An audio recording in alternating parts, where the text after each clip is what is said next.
in this post-truth world of like digital media where you can believe whatever you want to believe and people have alternate facts, it's impossible to set the record straight of what trans people are and what we want, which is also difficult and different than previous generations who have struggled for civil rights. There's always been a right wing that is mischaracterizing the fight for equality.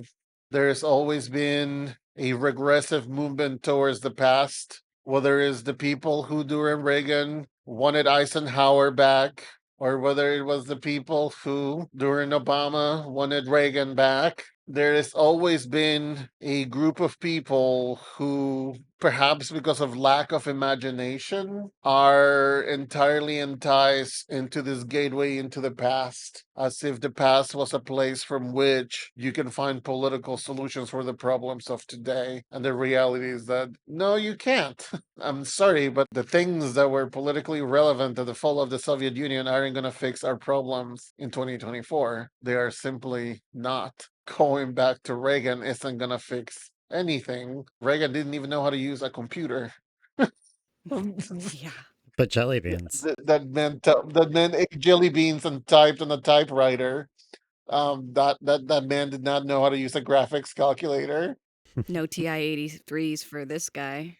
The solutions for our problems are not in the past. I think for me, as someone who has tried to organize the community, I continue to struggle to find the words that will unite people into some sort of front. But I think that we can start by saying that our political parties are trash and that they don't represent us. And we cannot instead make this some sort of partisan fight. Instead, we have to mobilize not because of party affiliation, but because it's a civic decision that we get to make as citizens of this country to get up every day and participate in this country, whether it's through our jobs, through our extracurricular efforts, to try to make this a better place for everyone, beginning with those people who are most oppressed, most hurt, need the most help.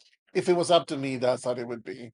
We would I agree. identify other American siblings and say who is, brutalized, traumatized, and stigmatized, and these are the people that need help. And it will create some sort of political allegiance, not based on anything in the past, not because so and so had wooden teeth, not because so and so chopped a tree, not because some speech that was given about slavery. There won't be a historical reason why we will band together, but instead it will be because we have a vision of the future, that we believe that there's a version of this country that we can live with as equals, Mhm. that we can Mhm. have equal rights, that we can have the same rights. And that picture of someone that looks towards the future, who recognizes that the past doesn't have the solutions, is being totally lost from our political landscape.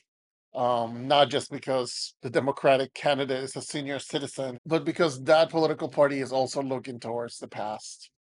If there's ever going to be a version of this country that is not grounded in imperialism, that is not grounded in colonialism, that is not grounded in oppression, dispossession, violation of indigenous rights, that version doesn't exist yet, and it's for us to create in the future.